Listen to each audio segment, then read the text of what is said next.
một nhỏ lắm.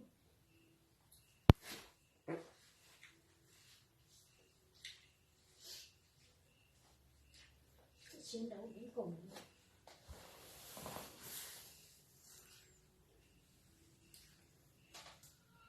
Vợ sẽ không bỏ,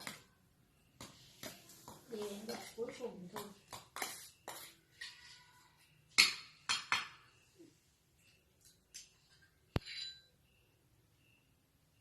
Chứ như là hàm vẫn mềm ấy.